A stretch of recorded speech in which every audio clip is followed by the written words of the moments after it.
बार्शी शहरातील हिंदू मुस्लिम एकतेचे प्रतीक असणारे हजरत दस्तगीर देवस्थान यांच्या बांधकामाच्या अनुषंगाने आज अर्धनग्न उपोषण घेण्यात येत आहे।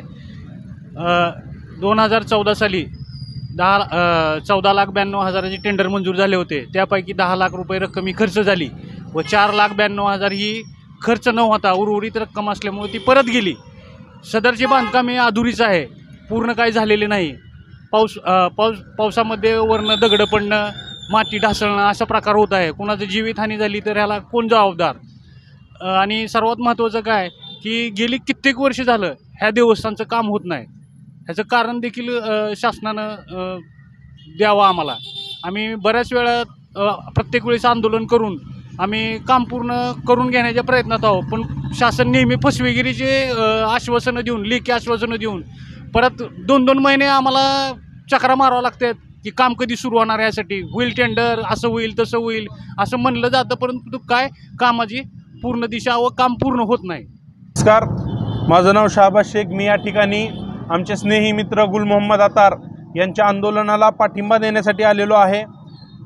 या आंदोलनाच्या अनुषंगाने मला हे सांगायचं आहे की हे आंदोलन पहिल्यांदा होत नाही आहे। असं आंदोलन 2013 साली झालेलं होतं, 2017 साली झालेलं होतं, पण ह्या आंदोलनाकडे जाणीवपूर्वक दुर्लक्ष केलं जात आहे।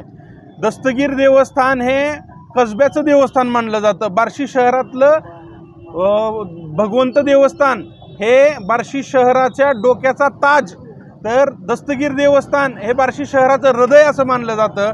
प्रत्येक निवडणुकीत प्रत्येक राजकीय पक्षाचे नेते दस्तगीर देवस्थान या ठिकाणी जातात, त्या ठिकाणी कामाचं आश्वासन देतात, त्या ठिकाणी आशीर्वाद घेतात व आपल्या प्रचाराची सुरुवात करतात, पण निवडून आल्यानंतर त्याच्याकडे डुंकूनही पाहत नाहीत।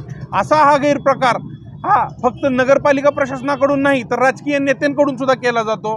त्याचमुळेच आज आमचे मित्र, आमचे स्नेही गुल मोहम्मद अतार हे तिसऱ्यांदा अर्धनग्न उपोषण करत आहेत। त्यांच्या उपोषणाला पाठिंबा देण्यासाठी सर्व मुस्लिम समाजाच्या वतीने मी स्वतः या ठिकाणी उपस्थित आहे। अनेक लोक उपस्थिती लावून गेलेले आहेत, अजून अनेक लोक येणार आहेत। धन्यवाद।